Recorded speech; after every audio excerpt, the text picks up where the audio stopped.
In the New Guinea jungle, an entire platoon was being cut apart by a machine gun no one could see. Then one lieutenant noticed a single wire climbing up a tree, and in minutes, the gun went silent. At first light in the New Guinea jungle, the platoon advanced along a narrow track carved through mud, roots, and thick undergrowth. Visibility was less than 30 meters. The air was heavy, wet, and loud with insects and rain striking leaves overhead. This kind of terrain was supposed to favor the defender, but it was also supposed to make accurate fire nearly impossible. The assumption lasted less than a minute. Fire snapped down the trail with surgical precision. Dirt kicked up inches from boots. A second burst followed immediately, adjusted closer, as if the gunner could see exactly where the men were pressed into the ground.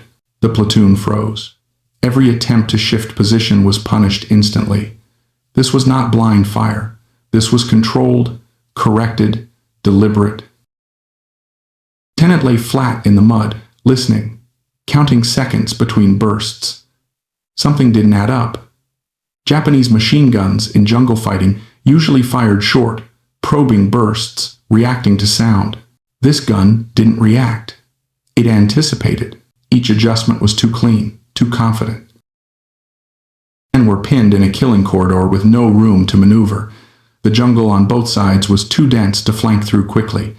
Charging forward would mean running directly into unseen fire. Staying put meant waiting to be cut apart. The lieutenant stopped thinking about the gun. He knew where they were. And the trees instead of the ground, following lines that didn't belong to nature, straight edges, unnatural angles, something that broke the chaos of leaves and vines. That was when he saw it. A thin field telephone wire, dark and wet with rain, running along the forest floor before climbing neatly up the trunk of a massive tree ahead. The enemy wasn't just firing. It followed the wire with his eyes as far as the canopy allowed. It disappeared high above the ground, swallowed by leaves and shadow. No movement, no muzzle flash, nothing to mark a position except the wire itself. That was enough. Realization hit with cold clarity. The machine gun was not the problem. The observer was. Somewhere above, a Japanese spotter was tied into the branches, elevated just enough to see the trail through breaks in the foliage, calmly feeding corrections down the line. As long as that observer remained, the gun below would never miss. The lieutenant did not signal an attack. He did not call for supporting fire. He chose the one action that would not alert the enemy. He tapped a private beside him, the smallest man in the platoon, and pointed not toward the gunfire, but toward the base of the tree. He mimed a cutting motion, then held up one finger. One task, one movement.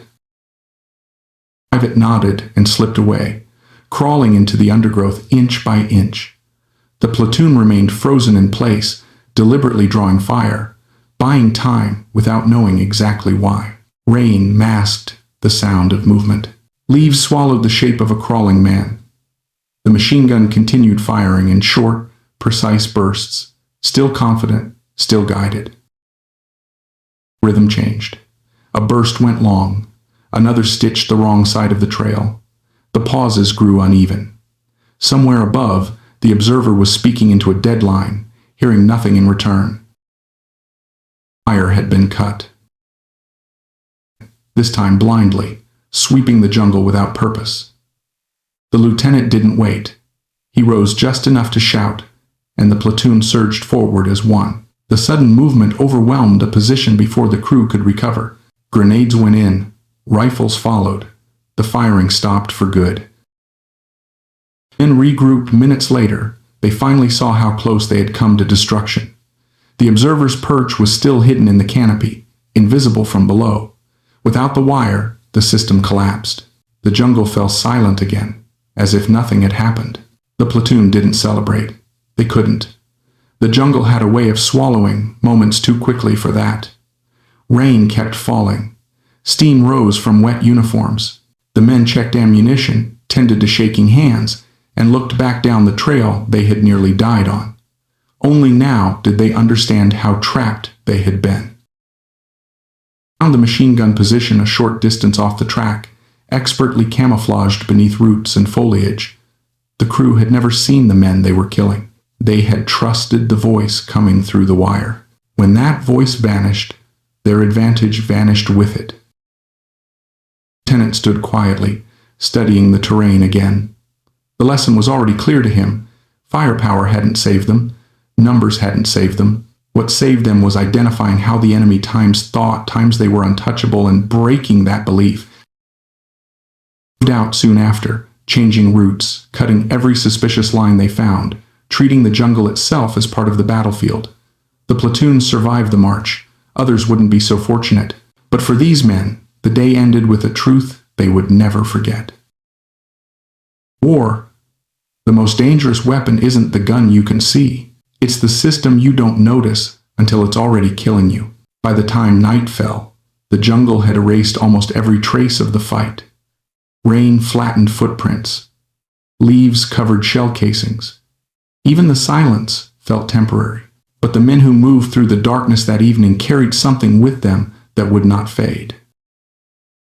They no longer measured danger by noise alone. They watched for patterns, for wires where no wire should be, for routes that made fire too accurate, too confident. The lieutenant didn't give a speech. He didn't need to. The lesson had been learned under fire, the only way it ever truly is. That day forward, whenever the platoon was pinned, the first question was never, "Where is the gun?" It was, "Who is guiding it?" They cut lines before they fired shots. They hunted observers before gunners. More than once, that habit saved lives without anyone realizing how close death had been. Years later, none of them would remember the exact coordinates of that track or the date on the report. What they remembered was simpler. That survival sometimes depends on ignoring the obvious threat and dismantling the unseen one. That battles are not always won by force, but by understanding.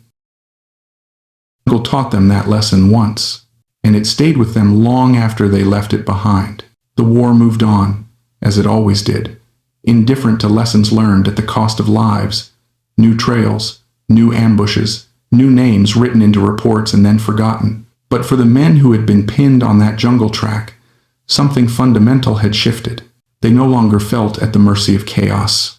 They understood that even in environments designed to erase control, someone was always trying to impose order, and that order could be broken. The lieutenant never recorded the incident as anything remarkable. In his report, it was reduced to a few lines about enemy contact neutralized and advance resumed. There was no place on the form to explain insight or restraint or the quiet decision to solve a problem sideways instead of head-on. Paper did not care why they lived. Platoon, the meaning was clearer. They had seen how close death could sit without announcing itself. They had felt what it meant to be watched without seeing the watcher. And they had learned that survival was not about aggression, but about awareness. From then on, every pause in fire raised questions. Every precise burst suggested a hidden structure behind it. Every battlefield became something to be read, not just endured. Understanding changed how they fought, but it also changed how they trusted. They trusted that leadership was not noise or certainty, but calm observation when panic would have been easier. They trusted that sometimes the safest move was the least dramatic one, and they trusted that when the moment came, someone would see what others missed. After the jungle faded from memory, that lesson remained, not as a story told often, but as an instinct. A refusal to accept that danger is always where it seems to be. In war, in crisis, in life, that instinct matters more than strength. The most dangerous traps are never the ones meant to be seen. Long after the patrol reports were filed and the unit moved on, the experience continued to reshape how those men understood danger, control, and responsibility. The jungle engagement did not stand out because of violence or scale. It stood out because it revealed how fragile certainty really is, and how easily people mistake visibility for understanding.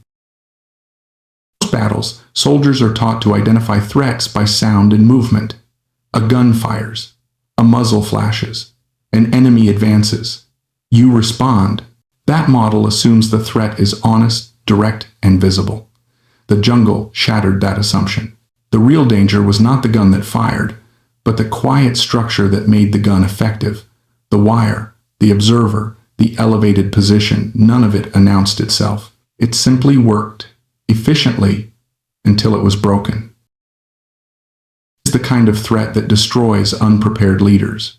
Not the obvious one, but the one that operates in the background, quietly shaping outcomes while attention is focused elsewhere. The lieutenant survived because he refused to be hypnotized by noise.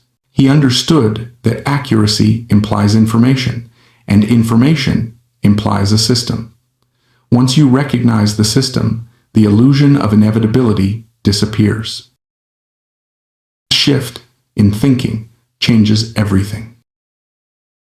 After that day, the platoon did not feel invincible. They felt alert. They understood that every environment contains logic, even when it appears chaotic. The jungle was not random. It was organized by whoever learned to use it properly. The enemy had done so, for a moment, until someone looked beyond the obvious. The lesson extends far beyond combat. In any high-pressure environment, emergency medicine, aviation, finance, disaster response failure rarely begins where it becomes visible. It begins upstream, where assumptions are made and left unexamined. By the time consequences surface, it often feels too late. Leaders who survive these moments are the ones who ask different questions early. How do we hit harder? But why are we being hit so precisely? Not who is attacking us, but what allows them to do it. Questions require restraint. They require resisting the instinct to act immediately. In moments of danger, speed feels like safety, but speed without understanding often accelerates disaster. The lieutenant did not rush. He paused long enough to see what others missed. That pause saved lives. Another subtle lesson lies in how trust functioned during that moment. The private who crawled forward did not ask for justification. He did not demand explanation. He trusted the judgment of his officer because that trust had been built before the crisis. Leadership is not proven only in emergencies. It is earned beforehand through consistency, competence, and calm under lesser pressure. When the moment came, trust allowed action without debate. Highlights an uncomfortable truth. Leadership capital must be accumulated before it is spent.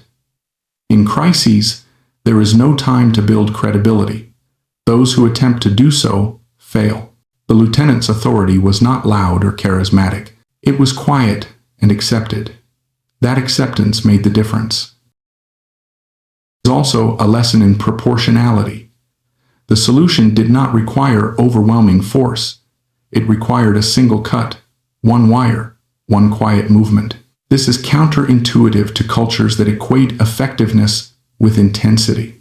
In reality, the most effective interventions are often minimal, precise, and almost invisible. Excess force introduces risk. Precision reduces it. Learned that lesson deeply. They stopped equating effort with safety. Instead, they learned to value alignment, doing the right thing at the right point for the right reason. This mindset reduces waste, error, and unintended consequences. It is as applicable to leadership as it is to combat. Over time, that jungle moment became less a memory and more a filter. Whenever something felt inevitable, they questioned it. Whenever outcomes seemed predetermined, they searched for the mechanism enforcing them. That habit did not make them fearless. It made them difficult to trap. The lieutenant himself carried the lesson quietly. He never framed it as brilliance. He understood that luck played a role. Rain masked sound. The wire was visible. The private succeeded. Any one of those factors could have failed. This awareness kept him grounded. Leaders who attribute success solely to skill become dangerous. Those who recognize the role of chance remain cautious. Humility mattered. It prevented repetition of unnecessary risk. It encouraged preparation rather than bravado. It reinforced the idea that survival is not proof of superiority, only of alignment between decision and circumstance. Later, when those men reflected on the war, they did not talk about victories in grand terms. They talked about moments when things could have gone wrong and did not. They talked about near misses. They talked about quiet decisions. The jungle engagement remained vivid not because it was dramatic, but because it taught them how close the margin always is. The deepest lesson, however, was philosophical. They learned that systems create outcomes, not intentions. The Japanese gun crew may not have understood how vulnerable they were once their observer was disconnected. They trusted their system. When it failed, they had nothing to replace it. Confidence built on unexamined systems collapses instantly when those systems are disrupted. It applies everywhere. Organizations, governments, teams, and individuals rely on structures that feel permanent until they are not. Leaders who assume permanence are shocked when collapse occurs. Leaders who assume fragility prepare for disruption. The lieutenant prepared instinctively, not through doctrine, but through attention. He noticed what did not belong. He questioned accuracy. He traced cause instead of reacting to effect. That mindset is rare, and it is the true lesson of the story. In the end, the jungle did not teach them how to fight better. It taught them how to think better, how to slow down inside urgency, how to see structure inside chaos, how to act decisively without being reckless, how to trust quietly and move precisely. These lessons did not end with the war. They carried into civilian life, into workplaces, into families, into moments of crisis that had nothing to do with gunfire. The instinct remained. Look past the obvious, find the system, cut the wire. Because the most dangerous problems are rarely the loudest ones. And the people who survive are rarely the ones who strike hardest, but the ones who understand first. What makes that lesson endure is that it does not belong to war alone. The jungle simply stripped away distractions fast enough to make the truth impossible to ignore. In normal life, the same dynamics exist, but they are softened by time, comfort, and distance from consequence. Systems fail quietly long before they fail publicly. Damage accumulates invisibly. By the time collapse is obvious, it feels sudden, even though it was always approaching. Who walked out of that jungle understood this at a level few others ever would. They had seen how a single unnoticed dependency could decide life or death, a wire, a vantage point, a voice guiding fire. None of it was dramatic. All of it was decisive. That understanding created a permanent shift in how they evaluated risk. They stopped trusting surface appearances. They learned to distrust explanations that felt too simple. The habit of thinking is uncomfortable. It creates friction. It makes people appear cautious, even skeptical. But it also prevents disaster. Leaders who ask second-order questions are often seen as slowing things down. In reality, they are buying time before irreversible mistakes are made. The lieutenant did not rush his Plato forward because rushing would have been fatal. He slowed down inside danger, which is one of the rarest skills a leader can possess. Slowing down does not mean hesitation. It means resisting panic-driven action. It means choosing understanding over reaction. Panic seeks motion. Understanding seeks leverage. Baker's story from Italy and this jungle episode share that same core truth. Leverage matters more than force. Force is expensive. Leverage is efficient. Force draws attention. Leverage removes capability quietly. This is why inexperienced leaders often overcorrect in crises. They escalate volume when they should refine focus. They apply pressure where precision is required. They mistake activity for control. The lieutenant avoided that trap because he accepted a fundamental reality. Not all threats can be confronted directly, and not all problems are solved by meeting them head-on. Also, an ethical dimension to this kind of leadership that is rarely discussed. By dismantling systems instead of annihilating people, leaders reduce unnecessary suffering. The private who cut the wire did not need to kill the observer to neutralize the threat. The machine gun crew collapsed into confusion rather than being slaughtered blindly. Violence was limited to what was required. That restraint matters. It preserves humanity even when circumstances encourage its abandonment. Restraint is often misunderstood as weakness. In truth, it requires greater confidence and discipline than excess. Anyone can destroy indiscriminately. Very few can destroy selectively. Selectivity requires clarity, emotional control, and a willingness to accept that success may go unnoticed. The lieutenant did not receive recognition for that decision. He received survival. That was enough. Time passed. The men discovered that this way of thinking reshaped how they responded to non-combat crises as well. In workplaces, they questioned processes instead of blaming individuals. In emergencies, they looked for coordination failures rather than assigning fault. In personal conflicts, they sought underlying causes instead of reacting to surface behavior. The jungle taught them that symptoms are loud, but causes are quiet. Perspective often puts leaders at odds with institutions that prefer simple narratives. Systems like clear villains, visible actions, and measurable outputs. Leverage is subtle. Prevention leaves no evidence. Quiet success is difficult to document. That is why it is often ignored or undervalued. Baker's delayed recognition is not an anomaly, it is the rule. Leaders who operate at this level must accept that they may never be thanked, promoted, or even understood. Their reward is the absence of catastrophe. That absence rarely makes headlines. It does not inspire parades, but it changes lives. Another uncomfortable truth the jungle reveals is how dependent outcomes are on individuals who notice to details others overlook. Large organizations prefer to believe that systems run themselves. They do not. They depend on human perception at critical points. When those humans are inattentive, complacent, or afraid to act, systems fail catastrophically. When they are alert and decisive, failure is often averted without anyone realizing how close it came. It places enormous responsibility on individuals in leadership positions. It means that attention is not optional. Curiosity is not a luxury. Skepticism is not negativity. These traits are protective mechanisms.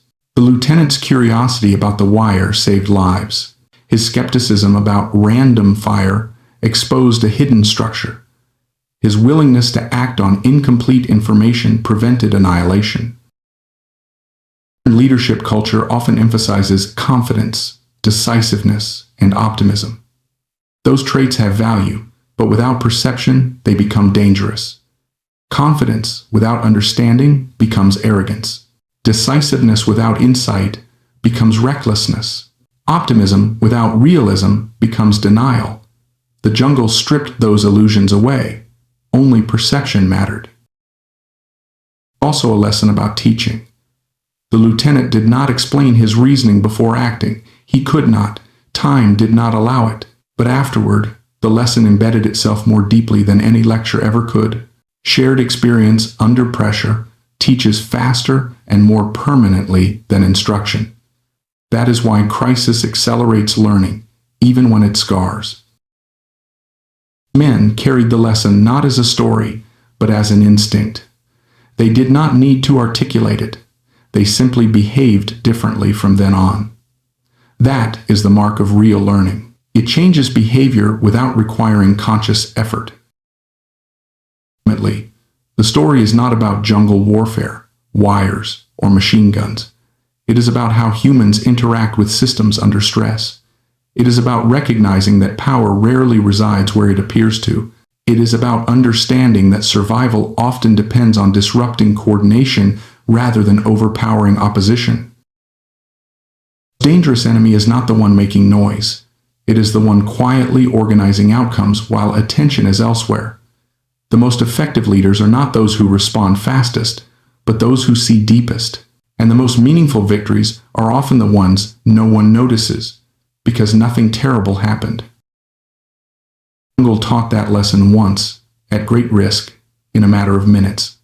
The men who lived carried it for the rest of their lives. For the wire. And once you learn to look for the wire, you cannot stop seeing it.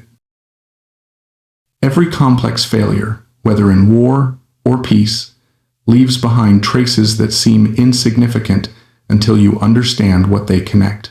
A missed handoff, a dependency no one owns, an assumption passed down so long it feels like fact. These are the modern equivalents of that thin line climbing a tree, quiet, overlooked, and decisive.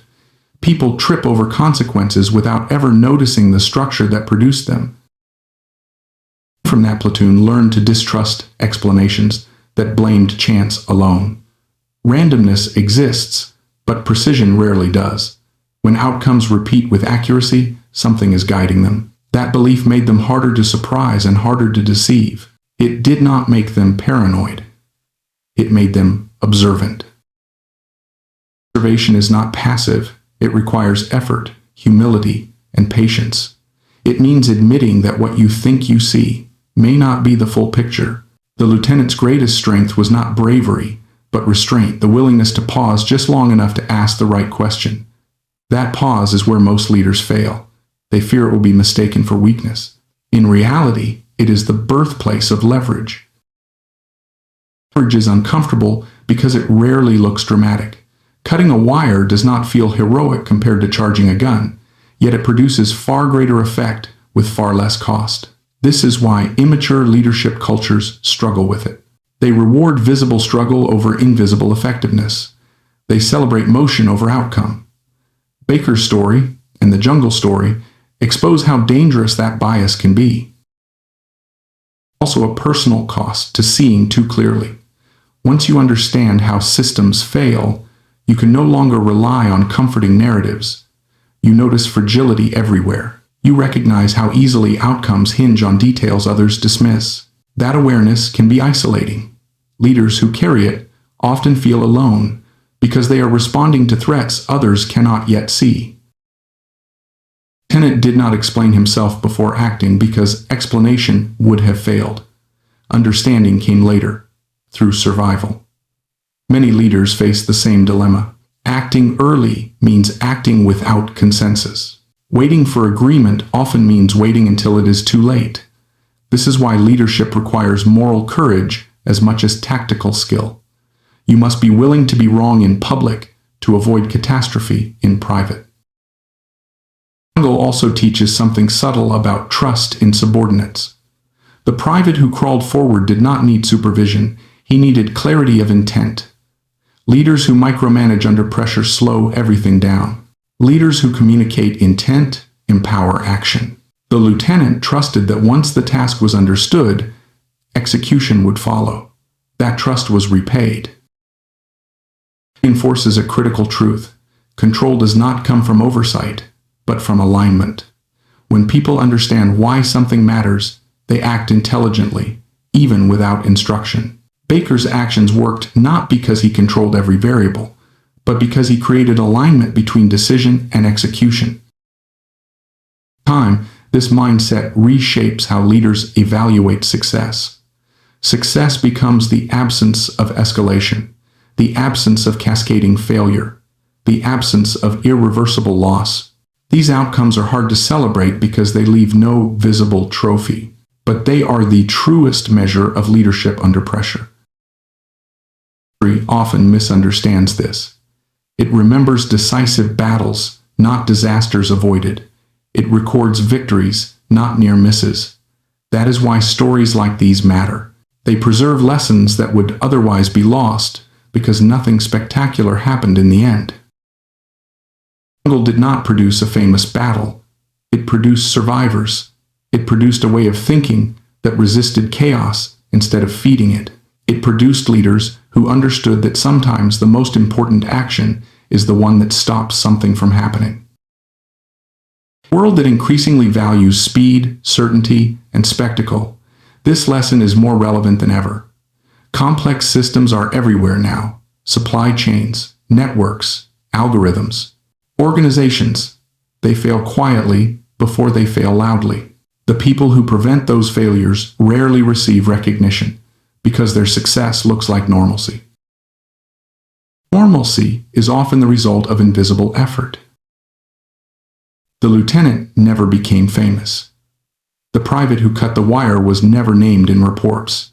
Yet their actions mattered more than countless loud victories.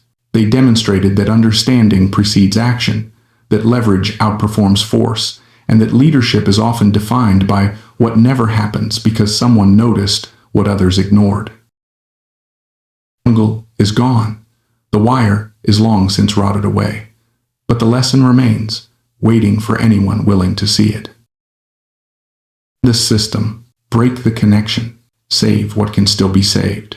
And saving what can still be saved is rarely clean, quick, or emotionally satisfying. It often feels incomplete, even inadequate, because it accepts loss instead of chasing impossible perfection. That is another truth the jungle forced into view. Leadership is not about preventing all harm. It is about preventing unnecessary harm. The difference between those two ideas defines maturity. Lieutenant knew he could not make the jungle safe.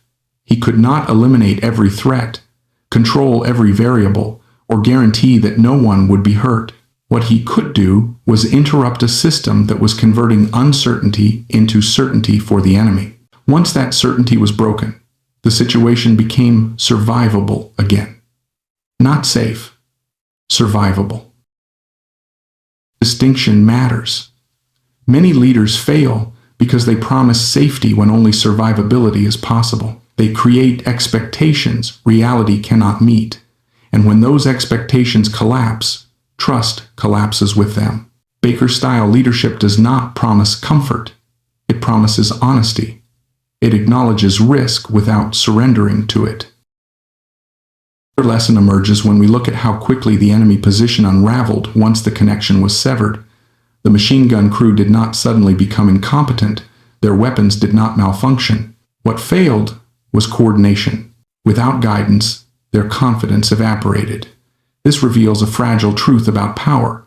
Power that depends on perfect coordination is brittle. Disrupt one link, and the whole structure weakens. Why decentralized systems often survive chaos better than centralized ones. The Japanese position relied on an observer to translate environment into action. When that translator disappeared, the gunner was blind. Baker's platoon, by contrast, relied on shared intent and individual judgment. That made them adaptable. They could act even when communication was minimal. The jungle thus illustrates a deeper organizational lesson. Systems that concentrate perception in one place are efficient but fragile. Systems that distribute perception are slower but resilient. Leaders must decide which trade-off they are making, often without realizing it. Baker benefited from resilience. His enemy suffered from fragility. Resilience also explains why the platoon adapted so quickly afterward. They began cutting wires, scanning trees, questioning patterns. They did not wait for orders because they understood intent. That shared understanding multiplied effectiveness without adding complexity. In contrast, the enemy required instructions to function. When instructions failed, so did action. This dynamic appears everywhere. In businesses where only executives understand strategy, failure at the top paralyzes the entire organization. In teams where knowledge is shared, disruption slows progress but does not stop it. Baker's experience is a reminder that how information flows matters as much as what information exists. Also a lesson in how memory works. The men did not remember the jungle engagement as a heroic story. They remembered it as a turning point in how they perceived threat.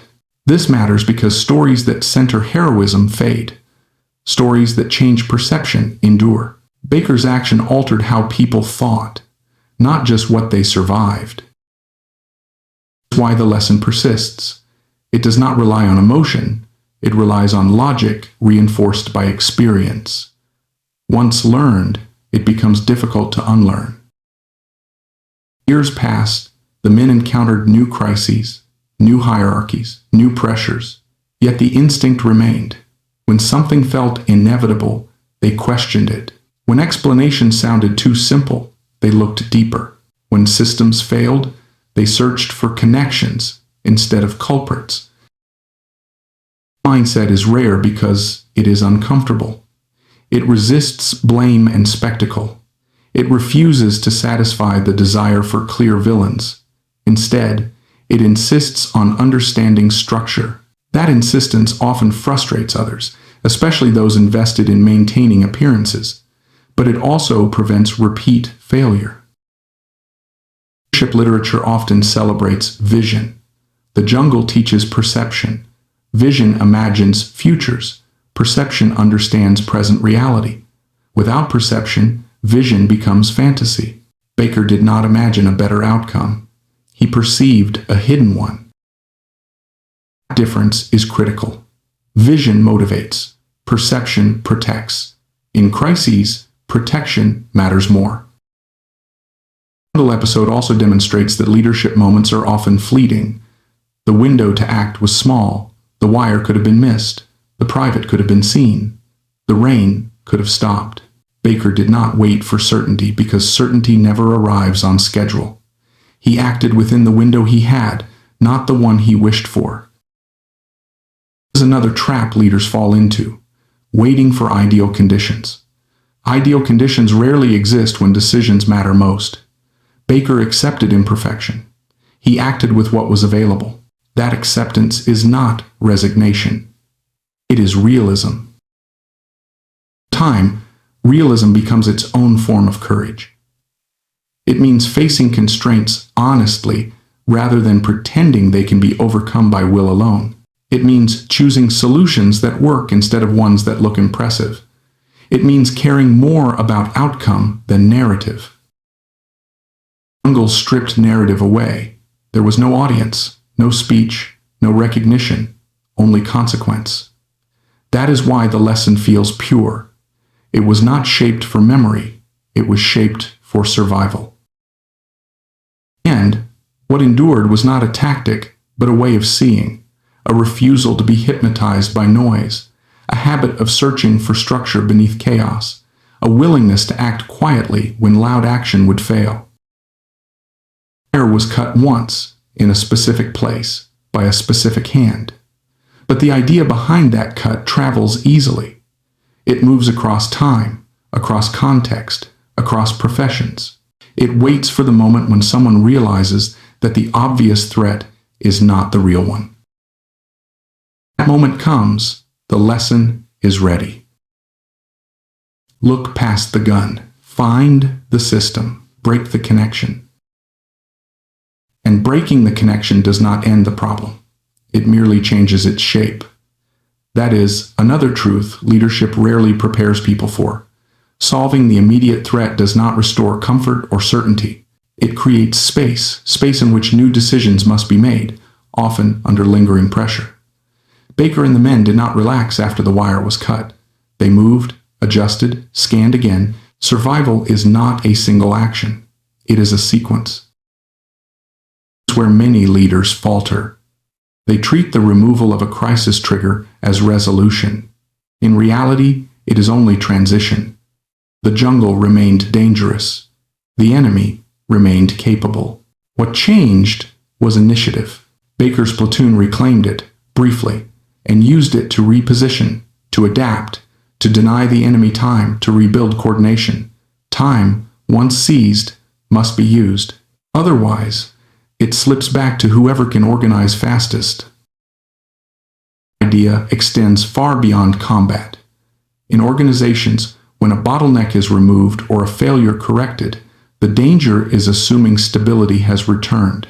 In fact, the system is often most vulnerable immediately after disruption, when old controls no longer function and new ones have not yet formed. Leaders who understand this stay alert during success, not just during crisis. Another layer of the lesson lies in how easily people confuse tools with power. The machine gun felt powerful because it was loud, lethal, and immediate. The wire felt insignificant because it was quiet and passive. Yet the wire held more power than the weapon it served. Baker's instinct was to question where power truly resided, not where it appeared to reside. The habit of questioning power location is rare and invaluable. Many failures occur because people attack symptoms instead of sources. They argue with messengers instead of fixing incentives. They replace individuals instead of correcting structures. Baker bypassed the visible instrument of harm and dismantled the invisible one, enabling it. Choice required intellectual humility. It required admitting that instinctive reactions, returning fire, charging forward, were insufficient. It required letting go of familiar responses in favor of less obvious ones.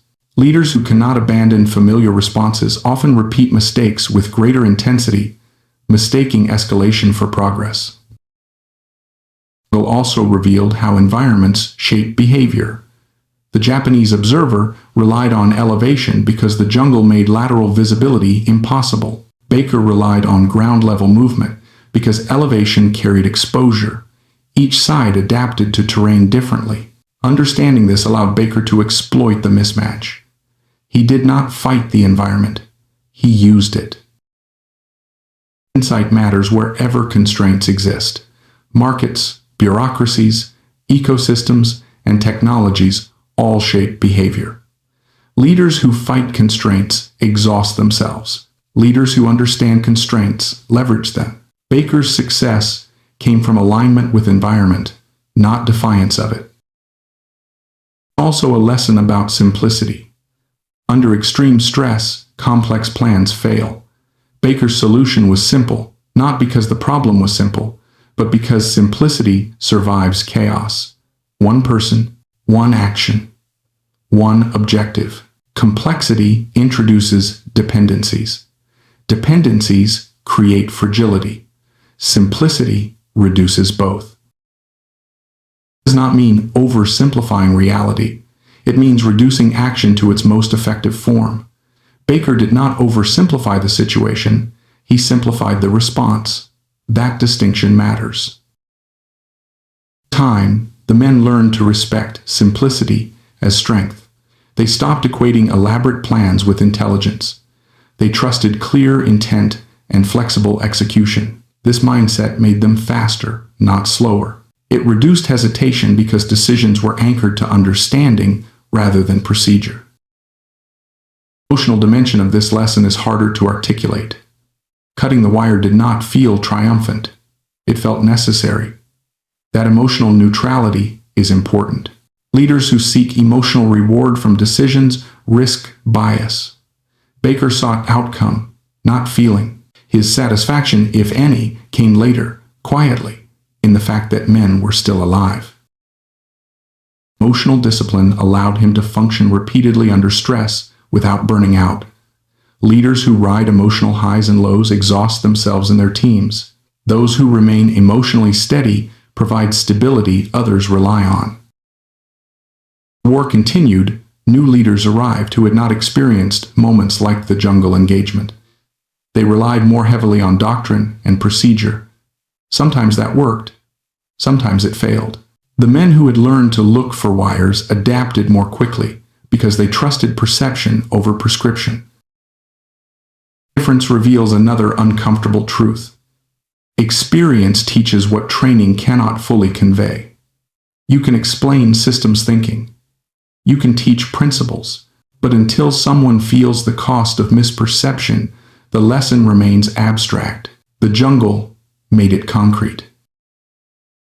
Why organizations that rely solely on theoretical training struggle during real crises. They produce leaders who know what should work, not what does work. Baker's instinct was forged not by theory, but by consequence. The story ends quietly because real lessons rarely end with closure. There was no final confrontation, no declaration of victory. The platoon moved on. The jungle reclaimed the trail. The wire decayed. But the understanding endured. Moments of future danger, that understanding surfaced without conscious thought. A pause, a question, a glance upward instead of forward. These small shifts altered outcomes again and again in ways no report ever recorded. That is the final, enduring truth. Leadership is not a single decisive moment. It is a pattern of perception repeated under pressure. It is the ability to see past noise, locate structure, and act with restraint when force would fail. It is the willingness to accept imperfect outcomes in order to prevent irreversible ones. Jungle did not teach courage, it taught clarity. And clarity, once learned, does not fade.